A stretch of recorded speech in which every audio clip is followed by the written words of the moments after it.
that we have to get it done. It doesn't matter, like rain, sleet, shine, snow, hail. The old school dressage instructor is what you're saying.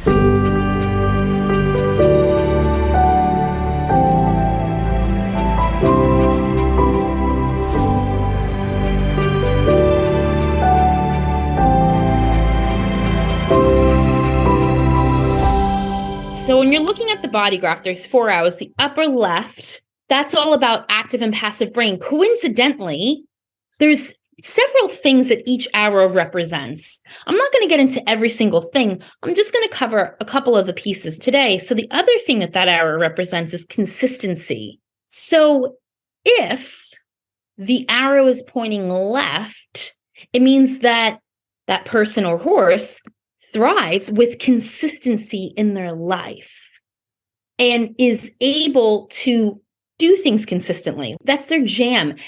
We're still in the same arrow. Yeah. Okay, so cool. That represents brain function type, passive and active brain type, but it also represents consistency and whether or not that would be something that is supportive or not supportive. So what's funny is, as a business and wealth coach, supporting women in the entrepreneurial world, you hear this all the live long day. Consistency is king, show up consistently, blah, blah, blah. But for a passive brain person, there's nothing more that they hate doing. I don't want to show up consistently. I don't want to have to do that. It just feels gross to them. It could feel triggering for them. An active brain person, it could feel triggering for too. So it is about redefining that word. It's to understand, as an active brain person, consistency does support you. And so what does that get to look and feel like for you? As a passive brain person, consistency is not your thing. It's not going to be something that you need to implement in your life, meaning that waking up every day at 8 o'clock is not maybe supportive for you. It probably doesn't feel good for you either. You're like, well, I'd actually just like to sleep until whenever my body wakes me. Whereas an active brain person might go, well, I really enjoy that consistency of going on a run every morning. And they'll be able to execute that. Whereas a passive brain person won't be able to execute that. It's not in their nature. And so, for example, I have a client of mine who's all right arrows, which means consistency definitely is not her jam. And so I said to her, it's not that you then just don't show up online. You bulk out your content and have someone else show up online, like someone else do it for you every single day. You don't rely on that for you. You get someone else to do it for you. She's like, that's freeing. I'm like, yeah, amen to that. So if we map that on into the horse world, then it might be that an active brain horse, consistency in routine will be a little more supportive than a passive brain horse, where, well, yeah, you can have a little consistency, but it won't affect them as much as the active brain. When we talk about that top left-hand arrow. Sure. Like I say, each of those arrows represents something different. So that bottom left-hand arrow represents discipline. So if the arrow's pointing left, discipline is supportive. If the arrow's pointing right, discipline doesn't support them. We're not talking about discipline in the fact of like, you're in trouble. Discipline in structure, routine, the discipline of organizing, the discipline of, okay, today I'm going to do this, this, and this, that kind of discipline. And for horses, when that bottom left-hand arrow is left as well, that particular horse could be active or passive, but they'll better be served by having some structure in their day or structure in their routine. That'll actually serve them. So this is interesting because, like I mentioned earlier, since I'm passive brain, the horses that are like my heart horse, my soul horse, and the horses that are most closely aligned to me, we're all the passive brain, but we're also, all of us are arrow right on the bottom.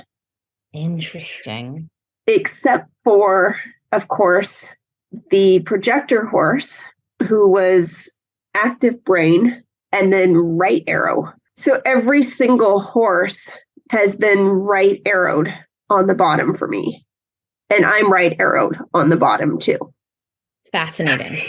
So that right arrow on the bottom is just, if I say to you, like, just push through, Meredith, and get it done, you're like, get away from me.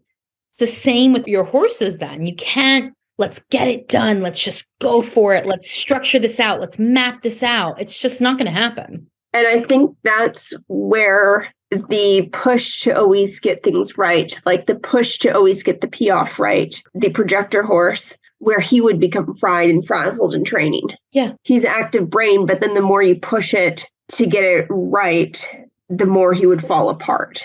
Does he have a defined route or undefined? Defined. So the pressure will serve him. But here's the thing, healthy amounts of pressure, not overwhelming amounts of pressure. The discipline is more like the pushiness, every time I think of discipline, I just think of those really intense guys on Instagram that are like the older guys that are like very militant with like that we have to get it done. It doesn't matter, like rain, sleet, shine, snow, hail. The old school dressage instructor is what you're saying. Yeah, exactly. It's like, I remember growing up, I was working for my parents. My dad ran a restaurant and it's like, oh, you have a fever? Doesn't matter. You still go to work. That was the discipline, of you commit, you go all in, you don't give up. And you and all of your horses are like, ew, gross, no. And here's how we reframe it.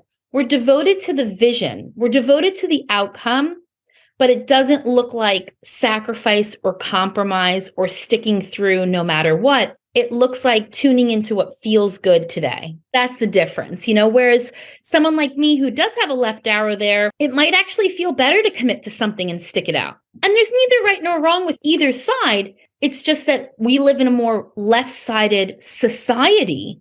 So discipline, commitment, consistency, these are glorified components in our society right now. They won't be for long. We are evolving and moving into the cross of the Maya in 2027, and we're moving out of the cross of planning.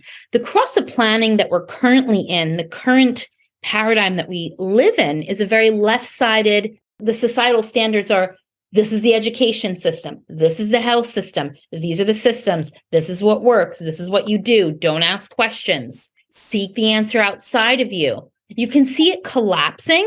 It's been collapsing for quite some time. It's starting to come to more of a head. There's a huge dichotomy occurring, and there's lots of warring and fighting over different ideologies. What we're moving into is I am the cross of the Maya, individualism. I am my own guru. I have the answers. I know my inner authority. And that's more of a right-sided society. So all of these right arrows will just be more beneficial for right-sided energy designs, people that have more of a right-sidedness going on in their design type. And so for horses too, the thing with the cross of the Maya is also that we will have the ability to be telepathically talking to each other. That's where we're entering into this paradigm where we will know what someone's thinking. We will know what someone wants. You're already getting glimpses of that. It's been starting for the past 100 years. The shift starts to slowly happen. But before the shift officially happens, there's always a huge and that's why you're seeing so many people disagreeing and just getting angry. We're shifting. Now, on the right side, there's two arrows. So if that top right one is pointed left, it means that focus is something that comes easy to you. Focusing on one thing, focusing on the task at hand. If it points right, not so much. Okay, I'm going to spend an hour just writing out emails. That might not be supportive for you. Same with the horse. Okay, we're going to spend the next 5 hours just training for how to jump, or we're just going to spend the next 5 hours going on a walk in the woods or whatever. That might not be supportive for that horse. The focus of just one task, one thing all the time, if they're right arrowed in that area. So we're looking at the chart on the right-hand side, top arrow. If that points right, focus, not so much. Left, yes.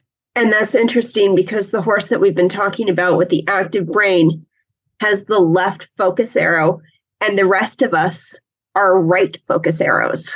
Amazing. So he's like, just give me the toy. I'm just going to focus on playing with this one thing. I don't need to have all this variety in my day. Whereas the right arrow there, variety would be more supportive. Yeah. And my arrow is to the right, and variety is definitely my thing. Yeah, especially as a manifesting generator, it's like variety, variety, variety. And then we're again on the right-hand side. So now we go to that bottom arrow, and that bottom arrow is all about strategy.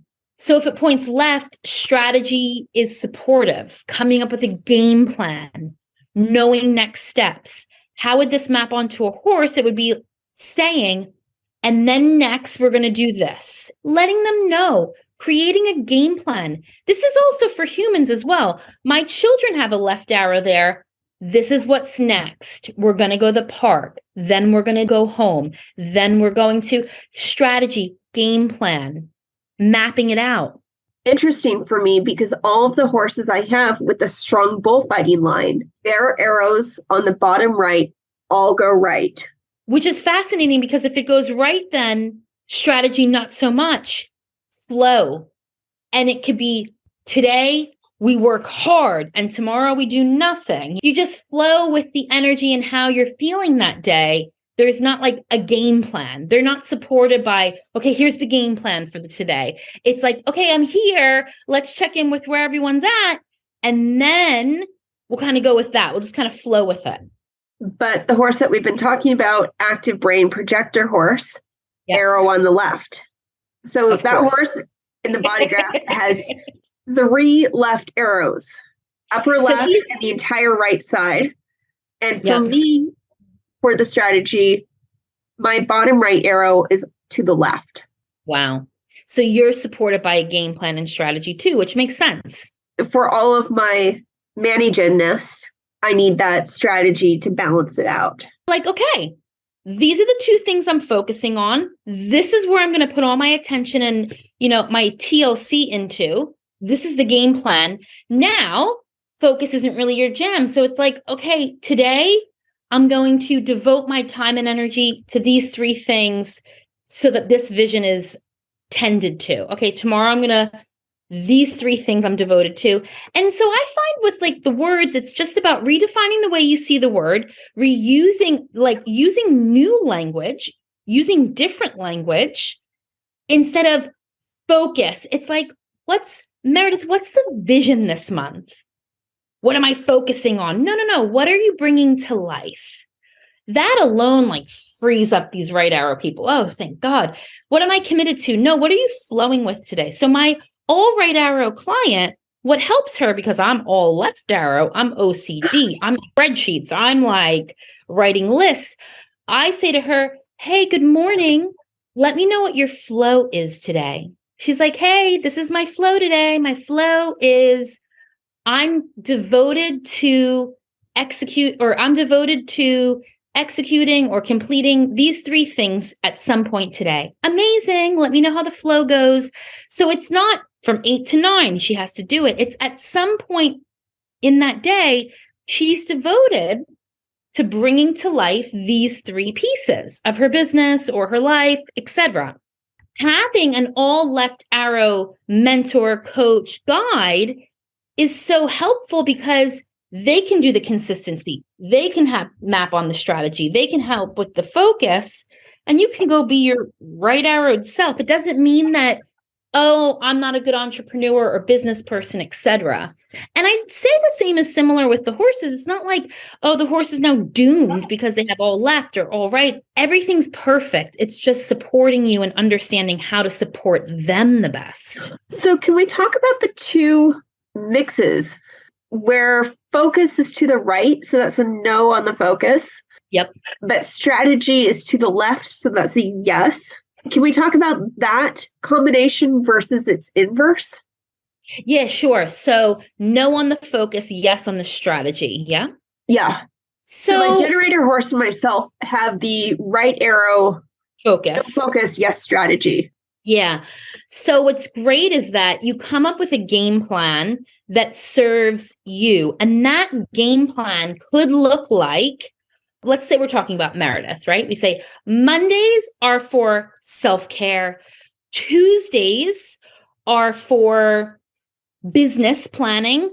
Wednesdays are for content creation. Thursdays are for clients. Friday, Saturday, Sunday, she just does family things. Okay, great.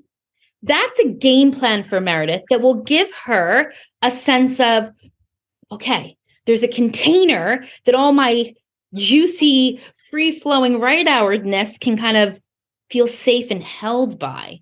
Now, on Monday, which is like the day of the horses, there's no, what am I focusing on? What am I going to execute? No. Okay, cool. When she wakes up, she knows the intention is, the vision is to be with the horses on Monday. And then in the morning, she wants to tune in. Now, depending on what your authority and what your energy type is, because it's all mapping together, this unique design that you have. So I'd say, well, knowing that Meredith is a Mani-Gen with a sacral authority, in the morning, I would invite her to take some time. She knows the game plan is to be with the horses, and she gets to tune in to what would feel good, what would support the horses in that day. Not the only focus is doing this with the horses. It's like, no, she's just tuning in day to day. She has a theme for the day, and then she tunes in the morning to what 3 pieces would support her in the devotion to that theme or the bringing to life of that vision. And then what about the inverse? So if focus really supported you, but strategy didn't? Correct. Yeah. So focus really supported you and strategy didn't, then I would say kind of something similar in that. It's kind of like, okay, well, focus works for me. So, but strategy doesn't. So I don't need to have a game plan of like every Monday it's the horses or every Tuesday, but maybe the night prior, right? Or the morning of, I go, okay, what's the focus for today? Let me tune into my inner authority. Let me ask, what's the focus today? Is it the horses? Is it my family? Is it business? What are we going to do today? What's the focus? And then from that, the clarity of, oh, it's the horses. Okay, great. What do I want to focus on with them today? Maybe it's just bringing them out or feeding them or grooming them that day, etc. Whereas the game plan person would be more set up to win by having the game plan for the week, by knowing where they're going before the day approaches. The focus person doesn't necessarily need to know. They can tune in the night before, the morning of, to see, where do I desire to put focus on today? So would it be fair to say that the focus is like a bigger picture and the strategy is more in the concrete details? I think so. I think that the focus is more or less bigger picture. See, the strategy is like the person needs to have a map, a roadmap for the week or for the day. Where am I going? What am I doing tomorrow? Where am I going to go tomorrow? Tomorrow, every Monday, horses. That will help a strategy person. Whereas a focus person is like, okay, yes, I'm focusing on the horses, but it can vary from day to day. They don't need to like, every Monday I'm focusing on horses, or once they decide the night before, the morning of, what is it that I desire to focus on today for my business, for my life, etc., then they can choose. Whereas the strategy person, they need to know. They can't just like fly off the seat of their pants and not know what's going to go on tomorrow. They need to know tomorrow I'm working with the horses. The focus person might be able to, for the whole day, only groom the horses, or for the whole day, only work on content, right? Whereas a non-focused person is like, that feels disgusting. I don't want to focus on just content all day. It's a lot of intel and information if you're listening in. The variables and the arrows are something that I work deeply with my clients in certain courses, and it takes time. I have a client that's been working with me for, 6 or 7 months, and she's still, can you reiterate exactly my authority? It's just that it takes time to keep mapping it on, and eventually one day it just will land for you. So I wouldn't get so concerned about it, but take what you need and implement one thing. So if you learned that you're an active brain or the horse is an active brain, start implementing some tweaks for that. Stop fasting first and foremost. And if you learn that you're a passive brain, then maybe you try on intermittent fasting. See how that will support your clarity and brain functioning.